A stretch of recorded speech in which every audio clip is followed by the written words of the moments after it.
galera, tudo bem com vocês? Ricardo Gomes aqui de novo. Fala pessoal, Renato aqui também. E pessoal, hoje a gente está aqui de novo, eu e o Renato junto, para um vídeo sobre nodes básicos do N8N. Um vídeo que trouxe muito resultado para a gente, teve bastante engajamento, principalmente na nossa comunidade. Se você não participa dela, o link vai ficar na descrição desse vídeo. Exatamente, Ricardo. Eu vejo que o pessoal tem muita coisa ainda para aprender da parte básica e a gente está nessa pegada, né, de ensinar esse conteúdo desde o básico. E hoje a gente vai abordar mais alguns nós. Basicamente vai ser o switch, o no code, o date time, que é um nó muito importante também, assim, bem básico, mas tem umas funções bem úteis. Vamos entrar um pouquinho no rates, né, Ricardo? E para finalizar, o agente de IA, que é o queridinho da galera, né? Show de bola, Renato, isso aí. Pessoal, a gente vai começar aqui, a gente já está falando de nós básicos, mas eu diria, vamos lá com um pezinho no avançado, correto, Renato? A gente está entrando agora com os nós um pouco mais complementares, que eles servem ali de complemento para um bom fluxo. O que eu quero dizer com isso? A gente tinha lá alguns nós bem básicos do vídeo 1, onde a gente tratava informações, filtrava, fazia condicionais, e aqui a gente está trabalhando com alguns nós complementares àqueles iniciais que a gente trouxe para vocês. Renatão, o que você tem a dizer sobre esses carinhas aí pra gente? Olha, é o seguinte, é uma base, né, que nem a gente disse, que na verdade você vai usar muito. Vai usar muito no seu dia a dia de construção de fluxos. E se você dominar esse conteúdo, essa funcionalidade desses nós, com certeza você vai conseguir adaptar o seu fluxo a muitos outros cenários, sabe? Em vários cenários você vai conseguir fazer adaptações e entregar um fluxo muito melhor. Então é muito importante vocês prestar bastante atenção também na funcionalidade desses nós. E para a gente começar, vamos começar com o switch, certo, Ricardo? Show de bola. Cara, eu costumo dizer que o switch, né, é na minha cabeça, tá, pessoal? Não levem. Se alguém quiser ter uma interpretação diferente, até o Renato mesmo vai trazer a opinião dele. Eu costumo dizer que o switch ele é uma represa em um rio. O que eu quero dizer com isso? Por quê? Porque o switch ele recebe informação e ele é a represa. E eu construo dentro dessa represa saídas técnicas para cada informação que eu quiser. Por exemplo, eu preciso que a água vá para a esquerda, eu construo uma saída para a esquerda. Eu prefiro que ela vá para a direita, que ela vá reto, que ela vá na diagonal. Então eu vou construindo saídas, possíveis saídas, né, vamos dizer assim, possíveis saídas para um resultado baseado em alguma condicional. Querendo ou não, né, Renato? Ela é também baseado em uma condicional. Você coloca uma condição para que a saída tenha um rumo diferente. Concorda comigo, Renato? Sim, perfeito. A gente pode dizer que dentro do switch você vai colocar um valor e vai colocar possíveis caminhos para ser seguidos com base no resultado dessa comparação, né? Dessas comparações que você está fazendo. Por exemplo, a gente pode colocar se o texto que o usuário está digitando contém a palavra cadastro. Daí a gente levaria para um fluxo de cadastro. Ou então, se esse texto que o usuário está digitando, que ele mandou, tem a palavra pagamento. Daí a gente levaria para o fluxo de pagamento. Mas qual que é uma diferença entre o switch e o if? Porque quem viu o vídeo anterior pode ter notado que o if ele também faz essas comparações, né? Bom, a principal diferença entre o switch e o if é que o if ele sempre retorna um valor, né, padrão, que é um booleano, true ou false. Ou seja, você só tem dois caminhos que você pode seguir. No switch, você pode ter N caminhos. Você pode colocar 3 caminhos, 4 caminhos, 5 caminhos. Ou seja, você pode desmembrar mais o seu fluxo. Então, eu costumo dizer que se você quer fazer um tipo de condicional, um tipo de comparação, onde você pode ter vários destrinchamentos, sabe? Vários outros lugares para você encaminhar, né, o fluxo, né? Então você pode usar o switch. Beleza, então, Renatão, vamos simplificar a coisa aqui. Eu construí aqui um switch conectado a um chat trigger, que é basicamente um node que a gente usa. Ele é bem básico também, que você pode iniciar ele e digitar alguma coisa no chat. Nesse caso, eu digitei cadastro, como vocês acompanharam durante a explicação do Renato. Eu vou arrastar esse cadastro para cá e vou fazer uma comparação. Então, se cadastro é igual a, então aqui a gente fala sobre, voltamos lá ao assunto da aula 1, sobre condições. Aqui a gente está considerando que a condição vai ser exatamente igual, mas aqui a gente poderia, né, Renato, usar, por exemplo, um contém, que é mais comum, ou exatamente o igual a, mas a gente também utiliza bastante o contém. O que eu quero saber? Se essa expressão que está vindo do chat anterior é igual a cadastro.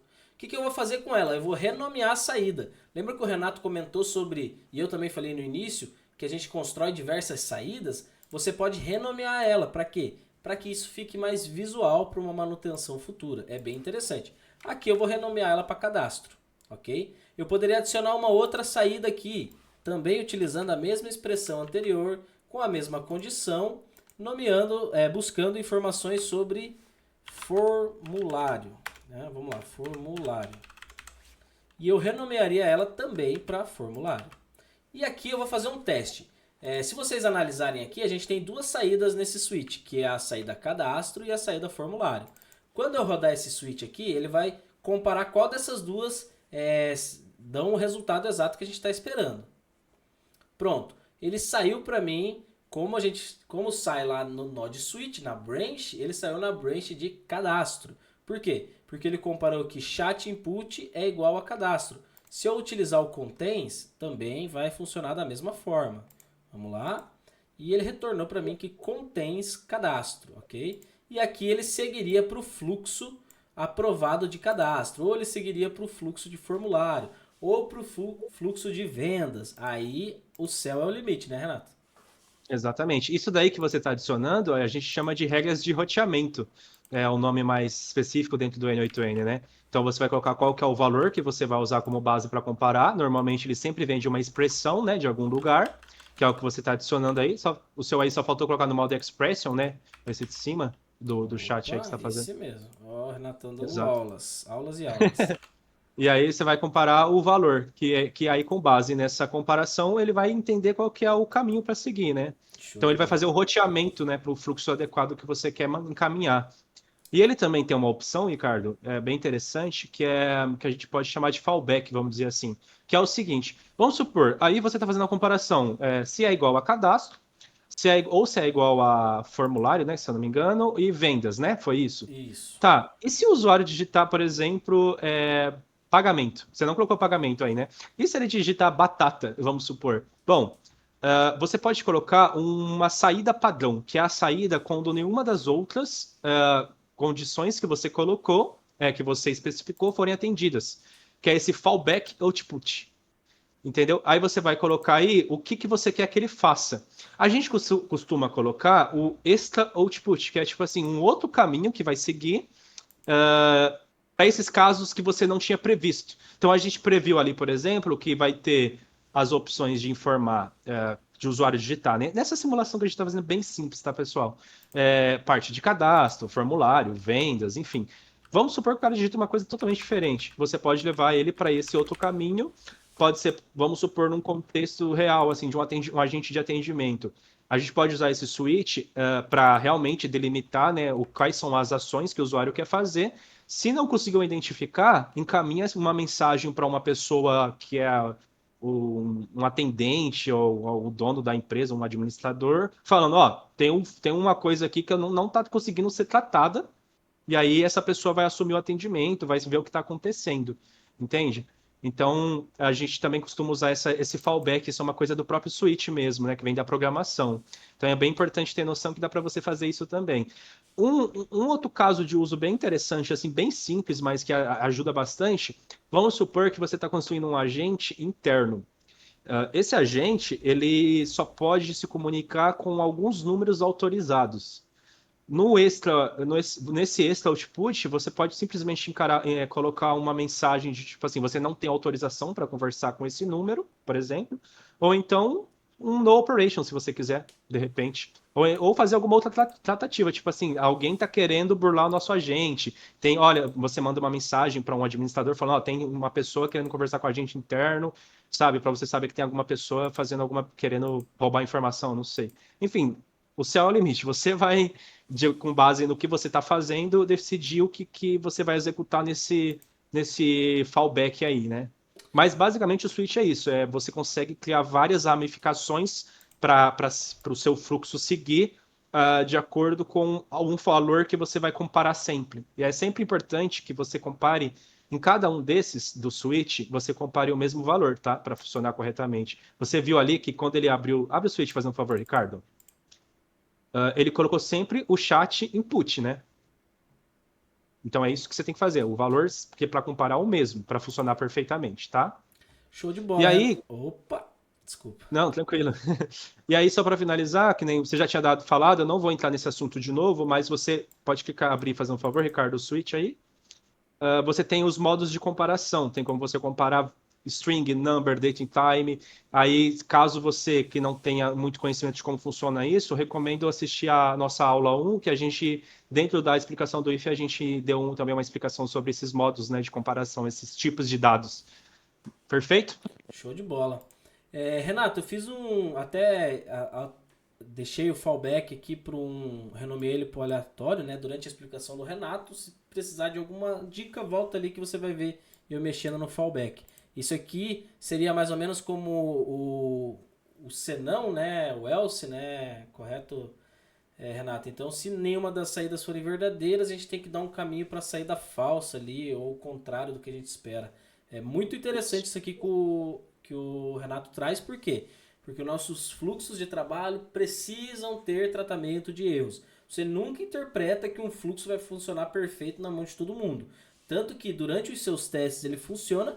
Quando você solta na mão do usuário mais aleatório possível, o seu fluxo dá um erro inesperado e você tem que sentar para resolver. Por quê? Porque erros aleatórios acontecem com pessoas aleatórias. Não é porque você está mandando a mesma mensagem toda vez para o seu agente que ele está acostumado com aquela mensagem. Quando vê uma mensagem diferente que não tem nada a ver com o contexto e foge do esperado, apresenta algum erro. Então, fallback, o senão, tratamento de erro, tratamento de informação negativa, você tem que ter no seu fluxo. E o fallback do switch é muito importante.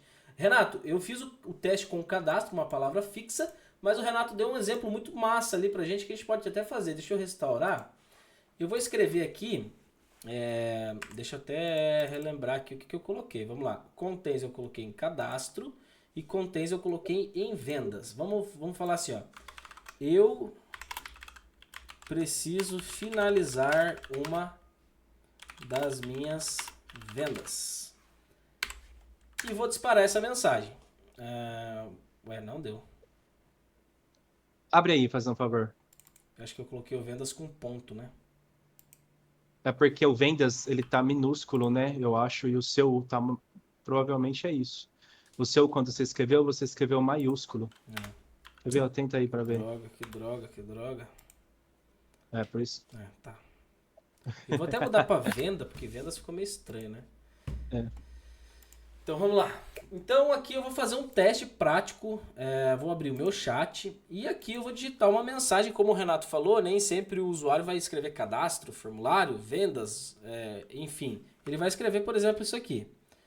Eu gostaria de finalizar uma venda. E aí eu disparei. O que aconteceu aqui? O switch funcionou, ele trabalhou e ele buscou o que continha a palavra venda. Nesse caso, a gente tinha essa ramificação. Ele analisou que o output, o input disparado pelo chat anterior continha o item venda. E aí ele nomeou para mim a saída da branch, ele caiu na branch chamada vendas.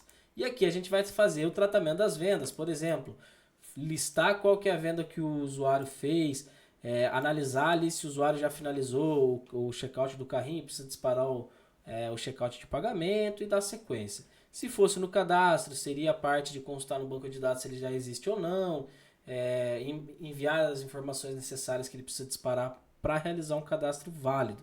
Formulário, dispararia o link do formulário, ou o aleatório, que eu coloquei como fallback, seria o tratamento ali para uma pessoa, algum fluxo adicional para tratar aquele erro específico. Então, basicamente, o que a gente fez aqui? Vou até trazer esse printzinho para cá. O que a gente fez aqui? A gente trabalhou com o switch, né? E a gente construiu saídas possíveis para ele. Cada item desse daqui vai representar uma saída para executar determinada ação e dar sequência no fluxo. Lembrando, isso aqui ele é básico, por quê? Porque se o seu fluxo não tem switch, provavelmente ele está em algum momento ineficiente, pode ser suscetível a erro. O switch ele é dinâmico e ele trabalha melhor essas informações. Isso. E lembrando que esse exemplo que a gente deu aqui, a gente está simplificando bastante, por isso que a gente está usando esse nó de chat, né? Usando esse modo de contains com a palavra venda, com a palavra-chave, mas para vocês entender o conceito do switch, né, Ricardo? Exatamente. Beleza, Renatão, vamos falar então do queridinho da galera, pelo menos o meu e o do Renato é o querido, é o famoso Node Code, tá? Pessoal, eu não tenho eu não tenho aquela explicação que eu sempre dou aqui sobre o Node Code, mas eu falo para todo mundo que ele é uma mãe, né? Tudo aquilo que você porque assim, Renato, vamos lá. Eu sou o cara do no code, certo?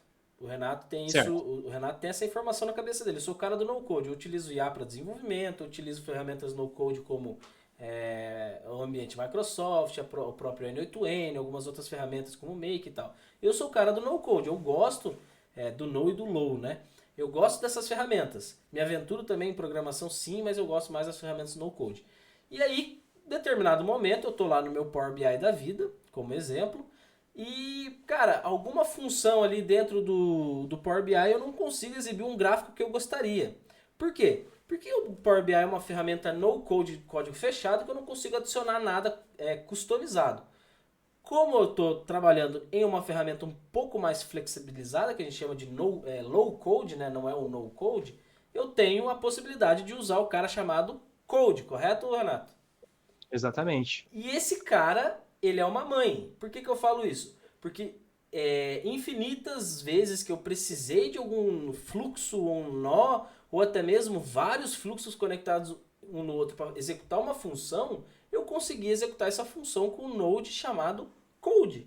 Por quê? Porque ele trabalha com funções em JavaScript que ele consegue basicamente simplificar qualquer item que você tenha dificuldade. Claro, trazendo um pouco mais de agilidade, porque às vezes ele não precisa fazer um cálculo com uma IA, ele propriamente faz esse cálculo e assim por diante. A gente pode trazer uns exemplos para vocês, mas o que eu quero trazer, a importância é que o code simplifica muita coisa e ele é dinâmico.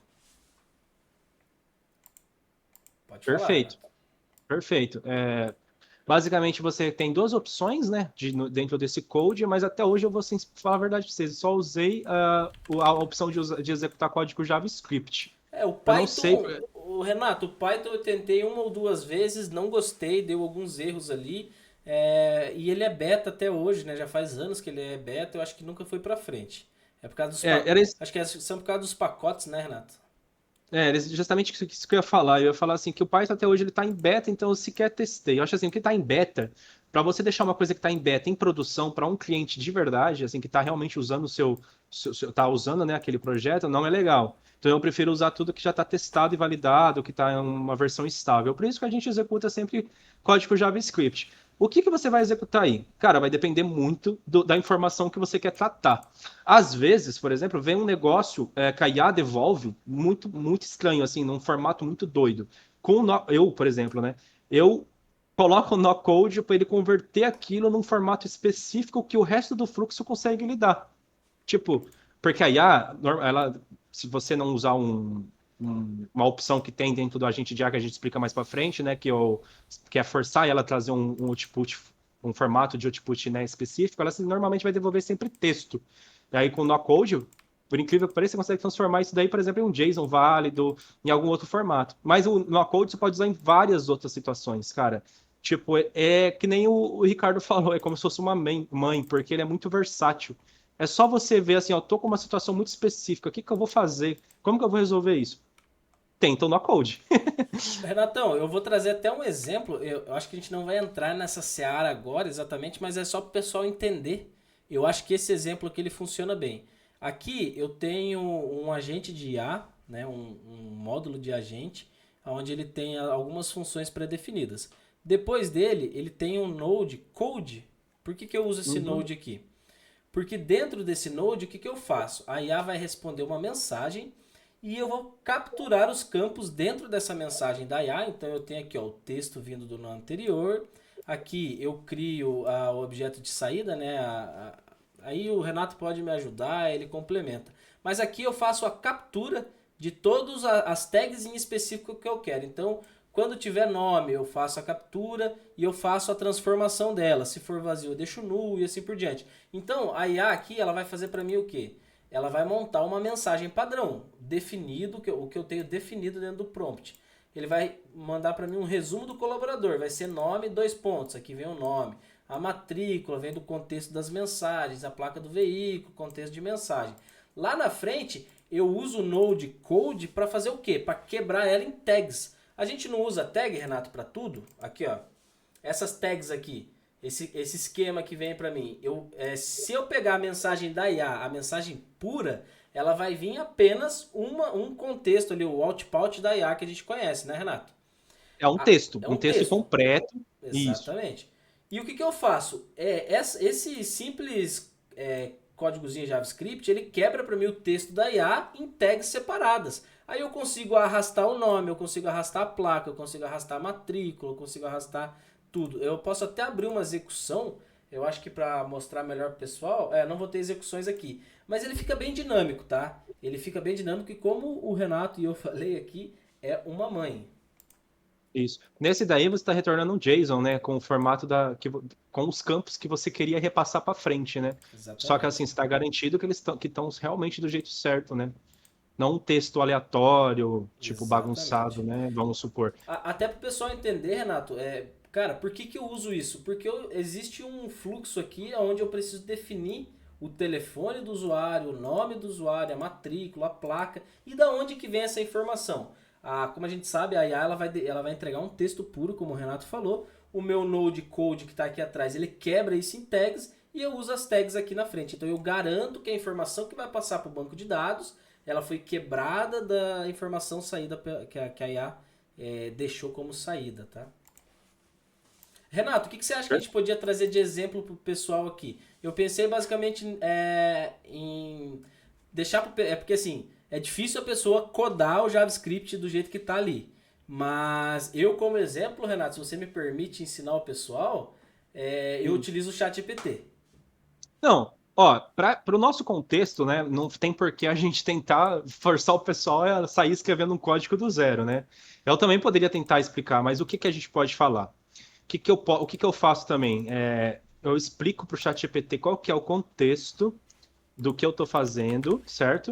Daí eu falo qual que é o input para o ChatGPT, uma ideia do input, o que está chegando para esse no code que eu vou criar, e eu falo o que, que eu quero que ele faça, entendeu? O que, que ele retorne para mim. O ChatGPT ele vai criar um código JavaScript, né? Às vezes ele pode, obviamente, no começo errar, daí eu vou executando, pego a saída, que é o output, né?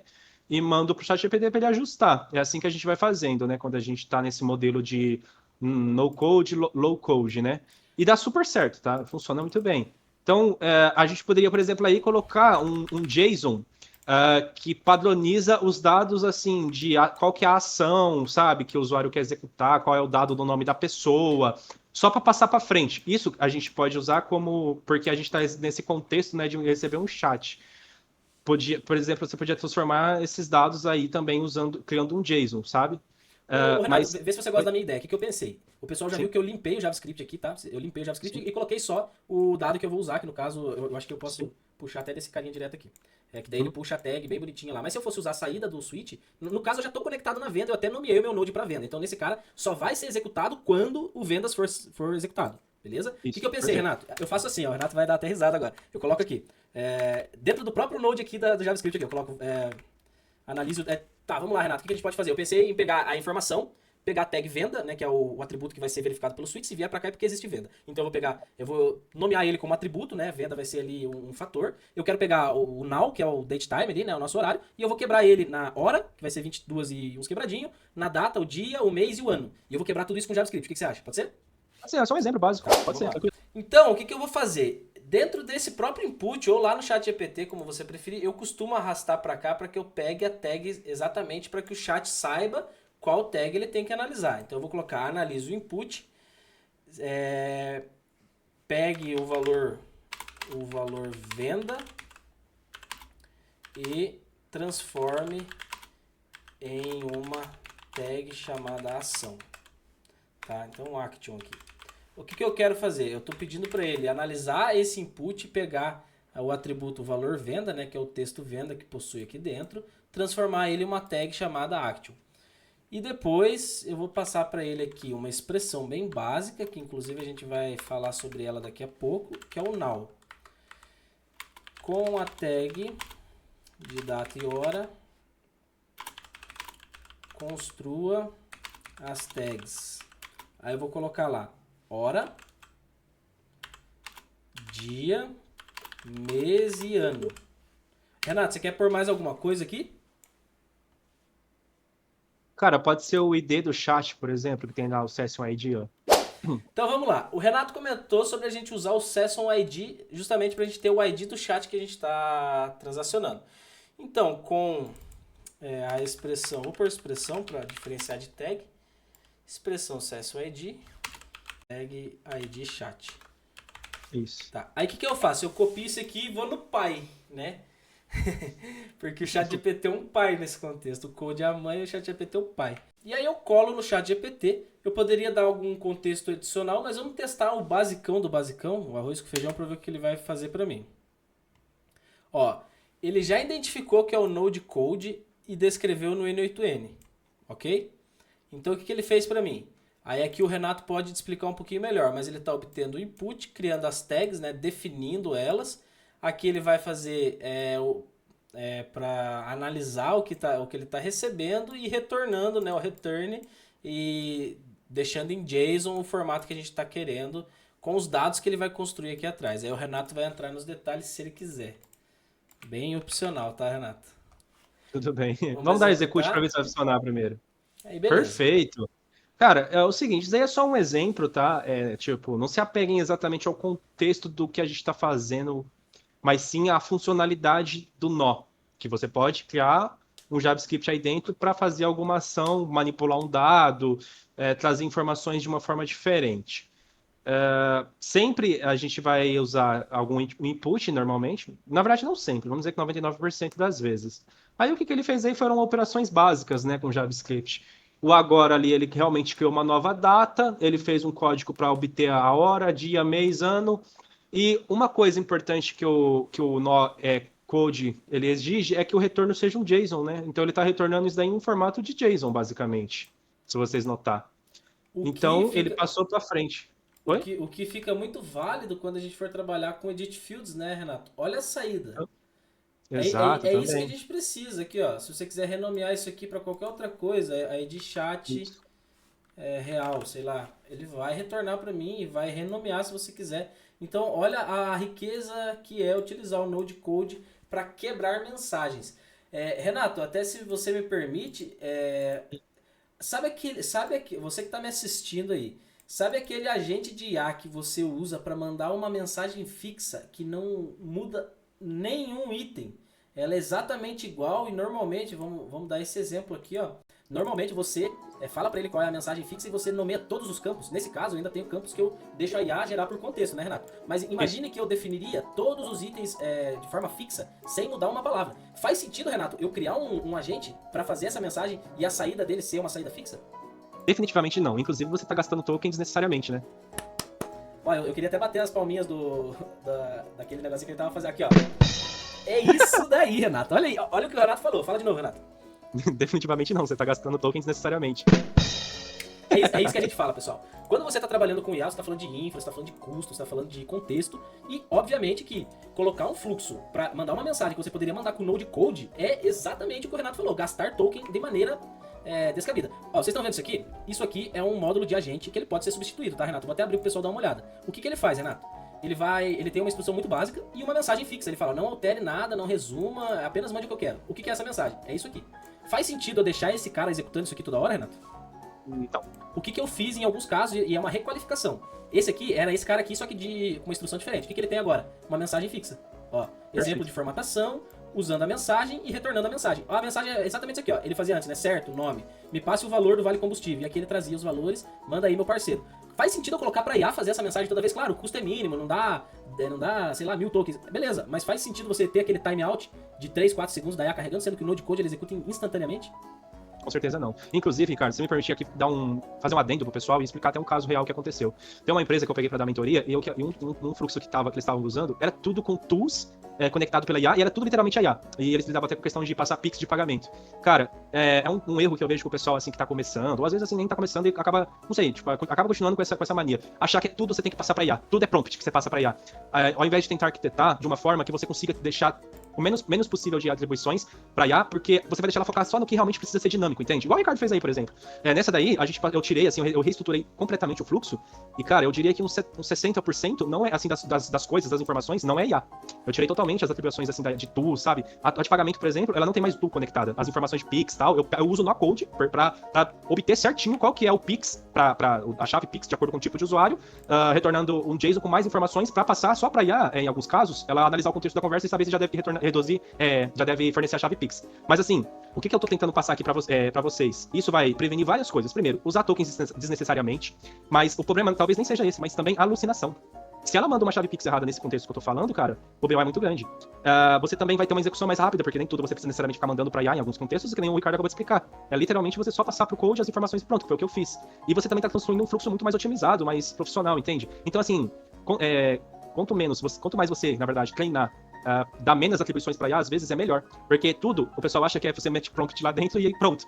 E muitas tools, né? Conecta bastante tools. Mas não necessariamente precisa ser assim, entende? Que é o que o Ricardo fez aí, né? Até esse fluxo aqui é um exemplo, né? Eu uso ele como vitrine. Cada execução, a gente tinha um switch inteligente, que beleza. Mas cada item a gente fazia com uma IA. Aqui, na verdade, aqui ele tá incompleto. Ele tinha uma tool conectada ao Postgres, né? Postgres SQL, que ele executava a tool e ele demorava em torno de 20 segundos para fazer o que esse cara aqui faz em menos de um segundo. Por quê? A mensagem vem para esse cara, que é o nosso motor, a matriz, né, o agente de momento, ele identifica a saída dele. Aqui interessante, né, Renato? Como o Renato falou, a gente pode pedir para que o Node ele tenha uma saída fixa, nesse caso, aprovação peça, aprovação combustível. Esse cara, ele vai cuspir, né, ele vai tirar para fora apenas aquele texto fixo que você colocou. Não se apegue aí a gente entra na necessidade de ter isso aqui ou não, mas não se apegue ao modo de IA só para escrever aqueles textos bonitos. Às vezes você precisa de um texto direcional. E aqui a gente faz isso. Quando ele faz a leitura que o output da IA contém ou é igual a esses itens, ele cai pro cadastro de peças e aqui é instantâneo. Diferente desse cara aqui, que era uma reg tool, que entrava lá no Supabase, ela definia automaticamente a coluna ID, a coluna telefone, a coluna 9. Era uma bagunça generalizada. Esse fluxo aqui ficou muito mais otimizado e ele funciona muito melhor agora. Exato. Perfeito. Fechou, muito bom Renato? mesmo. Renato, Node Code, você acha que falta mais alguma coisa? Eu acho que a gente entregou ouro aqui, né? Já podia acabar o vídeo por aqui, já. Não, tá perfeito. Só que não acaba por aqui. Temos muito mais ainda para ensinar. Exatamente. Date time. Vamos lá, Renatão. Date time. A gente deu um exemplo de date time bem básico aqui, mas a gente vai mostrar como você faz isso de maneira low code, né? Às vezes tem gente que não gosta nem de fazer a expressão date time ali, acha que ela é um pouco arcaica, sei Vamos, lá. vamos começar com o básico do date time, Ricardo. Vamos lá. Primeiramente, exato, esse daí, get current date. O que acontece, pessoal? Esse carinha aqui, ele é responsável por tratar data e hora. Então, lembra que a gente fala lá que o agente de IA ele não sabe que dia que ele tá, que país que ele tá, qual que é a data, qual que é o horário do momento que ele tá? Para ele dar uma boa tarde, uma boa noite, um bom dia, ele não sabe. Você tem que contextualizar ele. E a gente usa o datetime para isso. E não só isso, né, Renato? A gente utiliza para cadastro em banco de dados, para comparação, para ver o momento, se é o horário aberto ou fechado e assim por diante. Então, o que a gente pode fazer? A gente tem a data e hora em expressão, que é muito mais rápido de você colocar dentro do agente, ou você trata isso anteriormente e passa para o agente apenas da forma que você quer. Por exemplo, datetime é um node muito poderoso. Na operação getCurrentDate, ela faz o quê? Quando você executa, ela vai pegar para você a data atual, né? O momento que eu executei foi o momento que ela trouxe para mim. Então aqui ela trouxe 21/17/34 do dia 7/10, beleza?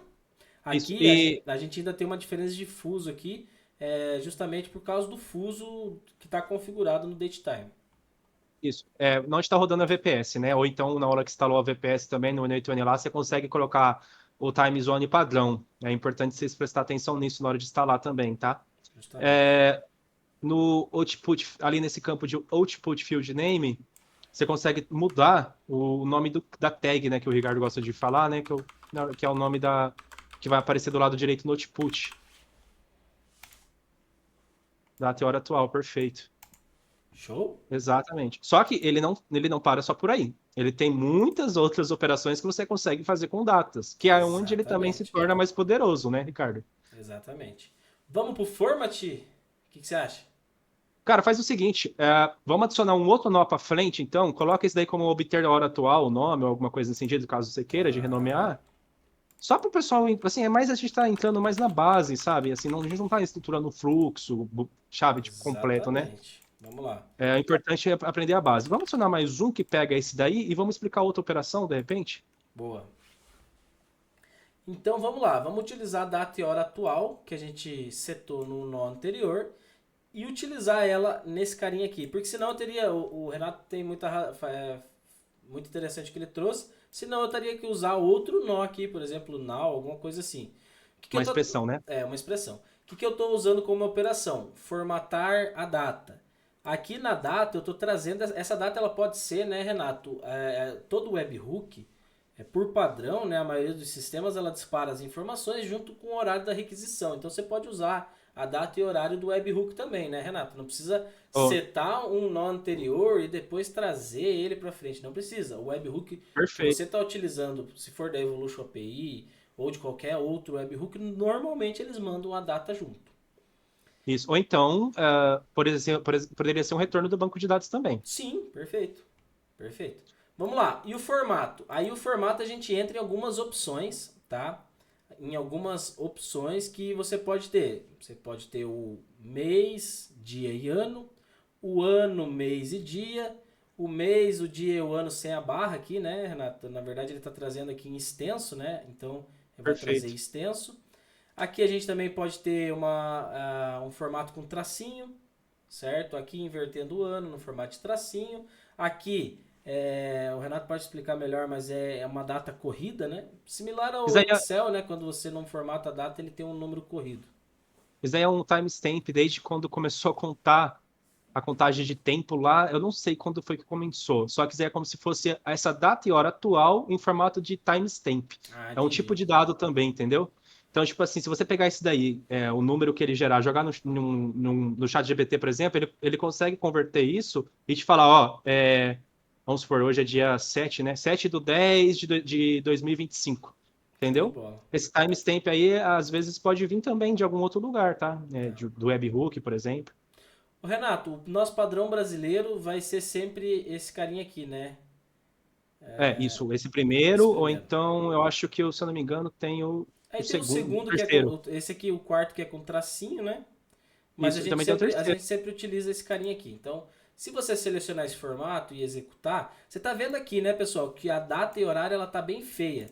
Ela está trazendo o ano, o mês e a data, daí ela tem um espaçador, um T aqui, né? Aqui ela vai trazer o horário, né? Aqui ela vai trazer algumas outras informações ali como aí o Renato que se vira aí, deixa o Renato para vocês. Mas se você executar aqui, ele formata. Então aqui eu posso mudar o nome, como o Renato falou, ele formata para mim num valor final. Vamos pôr aqui, Ali no ó. finalzinho ali do que o Ricardo falou, tá trazendo basicamente o time zone, aquele -4. Ah, Renato. Cara, por isso que eu gosto do Renato, pessoal. Se você não conhece o Renato, entra na nossa comunidade e marca o Renato lá que você vai falar com ele. Beleza? Ó, eu vou executar de novo. Data formatada, 10/8/2025. Ah, eu quero que ela apareça de maneira com tracinho. Executa ela aqui, ela vai trazer para você com forma tracinhos. Mas o padrão, né, Renato, vai ser isso aqui. E a gente tem o Custom Format, que daí talvez a gente teria até alguns formatos mais customizáveis, mas eu acho que a grande maioria dos padrões já estão aqui, né, Renato? E para quem está começando, Custom Format acho que não é o caminho. Mas você Eu vou dar, poderia escrever por extenso, né, Renato? Trazer exatamente a semana. A gente tem algumas opções aí dentro das tags JavaScript que eu conheço. isso, vamos supor, a gente tinha falado sobre o no-code, né, que a gente consegue fazer a formatação com JavaScript, mas tem coisas que a gente consegue fazer sem o no-code também. Uma delas é manipular data e hora. Esse no-format, a gente vamos pegar como a título de curiosidade. No outro vídeo, o Ricardo ele estava usando o formato JavaScript, que ele criou uma nova data e ele estava usando o ponto format. É justamente o que a gente está Exatamente. fazendo agora, só que com o nó datetime. Acho que você colocou o now, né, o Ricardo, se eu não me engano, ponto format. Aí, foi isso que você fez. E aqui eu trouxe aqui ele dá uns exemplos de parâmetros, né? Aqui, ó, vocês Isso. estão vendo aqui em cima que a gente tinha escolhido a gente tinha escolhido esse formato aqui. Vamos lá. Deixa eu ver se eu acerto. DD, MM e aqui YYYY. Tá vendo? Vamos ver se vai dar Acho que é certo. DD maiúsculo, né? É, tá Minúsculo, maiúsculo. desculpa. Minúsculo? É, acho que é só o MM que é maiúsculo. E o YY é minúsculo também. Tá, vamos lá. Aí, ó, viu? 7/10 do 2025. Beleza? Eu posso até Isso. rodar o formato, ele, ó, 7/10 do 2025. Show? Show. Então, Só que você tinha. isso aqui foi uma formatação com uma tag personalizada, né, Renato? Isso, como Expression. Só que aí a gente pode fazer isso com o próprio nó de date time. Então, nesse custom format aí, troca de custom format, volta de novo, por exemplo, para o pessoal não se confundir, né? Vamos pegar esse formato aí, um formato qualquer, e é isso, ó. Tem um formato até aí que ele traz até o ano por extenso, o mês, desculpa. Eu acho que é o terceiro ou quarto aí, ó. Esse aqui. Isso, esse, exato. Não execute. Olha lá, só que ele tá trazendo em inglês, né? Mas tudo bem. Já é um começo. E aí tem várias formatações que você pode fazer, que é esse format a date, né? Tem outras operações também, Ricardo. Por exemplo, a gente É, pode adicionar a gente pode passar um pouco rápido essas operações, que é um pouquinho mais avançado, né, Renato? Mas a isso, gente tem algumas coisas aqui. Por exemplo, extrair o mês, né, Renato? Isso é isso. interessante. Quem mexe com data, trata dados, você sabe que é interessante do lado da coluna data e mês e ano ter uma coluna só chamada mês. É bem utilizado no campo da tratamento de dados. Dá um execute step aí pra ver como fica, então. Vou pôr mês aqui. Olha lá, mês 10. Ah, eu quero extrair Isso. o ano. Que ano que tá nessa data que tá aqui em cima? O ano de 2025. Ah, eu quero extrair o dia. Que dia que a gente tá falando? Dia 7. Ah, que hora? E aí, hora, segundo, minuto e assim por diante. Beleza? E a Uhum. gente tem a opção aqui, Gate Time Between Dates. Ah, Renatão, explica pra nós. Esse daí você vai comparar duas datas, qual que é a diferença de tempo entre elas. Vamos supor que você está no contexto de vendas e você só deixa uma venda ser finalizada se ela tiver numa janela de 15 minutos, ou um pagamento também, senão ele inspira. Você pode fazer se a data da venda que está registrada quando começou essa ação no banco de dados, né? é, ela está ainda dentro desse intervalo de tempo de 15 minutos em relação à data atual, que é o end time, end date no caso, né? Então, tipo assim, você pega uma data de início, uma data uma data final, e aí você coloca quais são as units, né? Se é dia, se é mês, ano, como que você quer que ele traga essa diferença. Por exemplo, você pode colocar mais de uma. Então ele está colocando ali, ó, essas datas que ele colocou ali, então tá, em dias tá zero ainda. Então a diferença não passou de um dia ainda. Em horas está zero também, porque não passou nem horas na comparação. E ali em minutos está negativo. Então ele está negativo porque deveria ser o inverso, né? Provavelmente, Tá, vamos até na trocar. comparação. Vamos até É trocar só aqui, você, Renato. só você trocar isso, perfeito. Pra não confundir o pessoal. Isso. Isso. Então ali é uma diferença de 8 minutos em relação ao que a gente tinha feito, né? Então, assim, É tá para o 8 pessoal minutos. entender, né, Renato? Esse dado aqui eu setei há 8 minutos atrás. Então, quando eu estava Isso, mexendo nesse carinha aqui, eu executei ele e não zerei ele de novo. E esse dado isso, que eu trouxe aqui é a data e horário atual. Então, quando eu trago now, ele traz para mim, no exato momento que eu fechei a tag now, ele já executa para mim. Então, por isso que deu 8 minutos de diferença. E se eu isso. Aí, executar de novo, ele já vai para 9, né? Então, isso, perfeito. Aí eu poderia ter um if, por exemplo, verificando, se minutos maior que 15. Então eu falo assim, olha, já passou sua compra expirou, seu pagamento expirou, sabe? Eu não autorizo mais. Ou então, se está menor que 15, eu mando para outro tipo de fluxo. Aí a gente usaria aqui nó nesse caso, Ricardo, o if, né? o if, exatamente. Perfeito. Beleza? O round a date. Isso aqui é bem interessante, né, Renato? Esse daí a gente consegue arredondar uma data. É bem curioso esse. A gente pode arredondar para cima ou para baixo, sabe? A gente pode escolher esse daí que você colocou aí, arredondar para baixo, né? E aí a gente pode escolher o tipo de arredondamento. Se for mês, eu acho que ele vai, por exemplo, ele vai, se a data tiver no início do mês, não tenho certeza, mas eu acho que ele vai arredondar pro começo do mês mesmo, né? Tipo o mês. Não, Se ela tiver vamos mais no testar aqui. final do mês, é isso. Tá, eu só precisava aplicar um formato na saída. Não, mas a data ficou certa, ó. Como ele colocou o dia 1 mesmo, ó, foi o que eu falei. Tá Tá vendo? Pro certo. Não, começo do show de mês. bola. Ó, ficou do dia Se 1, foi o que eu falei for então. um round up, vamos ver. Ele ficou a mesma coisa nesse Jogou caso. pro mês 11 daí, né? Ah, não, eu confundi, desculpa. Ele jogou pro mês 11, ou seja, ele foi mais pra frente, né? E Renato, uma das coisas mais importantes para quem mexe com o tenebroso Google Calendar, eu acho que vai ser o Subtract from to date, né? O que acontece aqui, né, Renato? Você está usando uma operação para subtrair um valor fixo daquela data. Então, por exemplo, a data que a gente está utilizando, e eu quero extrair ela, sei lá, um dia, Renato. Aqui, no caso, a unidade que eu quero extrair, se vai ser ano, se vai ser mês, se vai ser semana, se vai ser. Tem diversas opções, inclusive milissegundos. Vou utilizar o dia. A gente está aqui atualmente, Renato, no dia 7/10, né? E a gente vai executar. E a saída dele vai ser aqui, ó, 6/10, ok? Perfeito, perfeito. Posso tirar um mês, Renato? Pode ser? Vamos Isso, lá. pode ser. 7/9, tá vendo? Então voltou pro dia 7, mas trouxe um mês anterior pro mês 9. É, Não só tem o tem. inverso dessa, né? Que tem o inverso dessa, que é o primeiro de todos, que é o adicionar. Exatamente, que tá aqui em cima. A Add to Date, que a gente explicou, acho que no começo, né? Ou talvez a gente não entrou nela, né, Renato? Desculpa. Que A gente não entrou, mas é basicamente a mesma coisa que o Renato falou. Estou aqui no mês 9. Se eu executar, desculpa, no mês 10, né? Se eu executar, ela vai para o mês 11. Se eu jogar aqui mais 6 meses, para quando que ela vai, será? Ó, ela foi para mim lá pro mês 4 de 2026. Então ela pulou o ano, pulou o mês, tudo certinho da forma que a gente precisa. percebe que essas coisas parecem ser bobas, sabe? Um nó de data e hora, mas você viu o tanto de coisa que a gente consegue executar e, assim, você pode ver que tem muitas aplicabilidades, né? Coisas que você realmente pode usar na vida real, essas funções. Então, por isso que é importante saber essa base, né? E não é aquele negócio, né, Renato? Ah, eu nunca vou usar Bhaskara na minha vida. Não, esse aqui você vai usar. Por quê? Quando você for mexer com um agendamento no Google Calendar, lá dentro do Google Calendar você vai ter horário inicial e horário de término. Ali é um momento que você utilizaria esse fluxo aqui. Por quê? Porque eu tenho a hora atual e, no caso, a hora que o cliente mencionou e o horário de término, Renato. O que ele é? Normalmente você vai pegar uma hora, você vai pegar como medida a hora e vai jogar aqui o número 1. Por quê? Porque eu quero que a data de término do atendimento do cliente, ou seja, o final do agendamento, seja uma hora depois do início.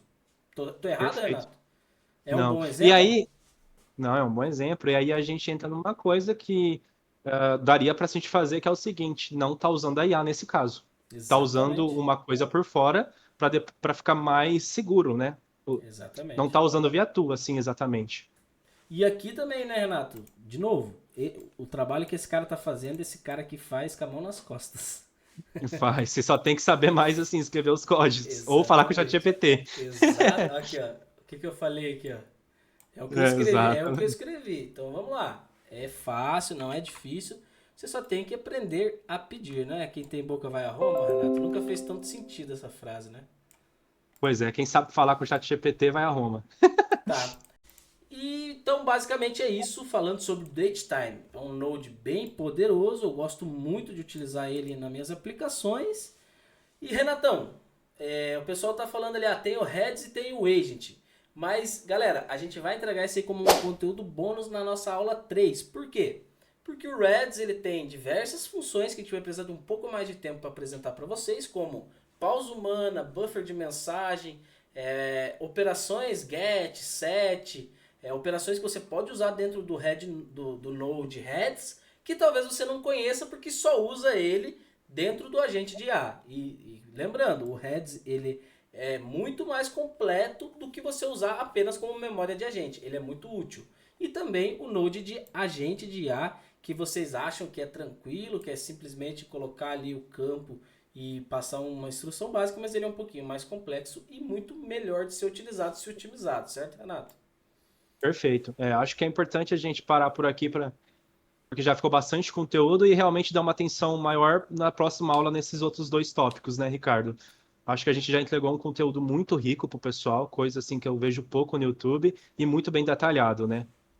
Show de bola, Renato. Então é isso, pessoal. A gente fica por aqui. A gente queria agradecer a presença de todos. O nosso grupo de networking, nosso grupo de treinamentos, o nosso grupo de conexões está aqui na descrição do vídeo. Meu LinkedIn e o LinkedIn do Renato também. E a gente tá como parceria de desenvolvedores. Se você precisa do nosso trabalho no seu processo, no seu projeto, a gente está à disposição, né, Renato? Perfeito, exatamente. Qualquer coisa que vocês precisar também, tiver alguma dúvida, quiser engajar lá no nosso grupo sobre o conteúdo, elogio, ou então sugestão de vídeos também, pode deixar aqui na descrição do vídeo que a gente vai dando atenção para vocês também, tá? Show de bola, Renatão. Eu agradeço a todos e agradeço ao Renato ao tempo também. Muito obrigado e até a próxima. Opa, é nóis, pessoal. Obrigado, viu? Valeu, até a próxima.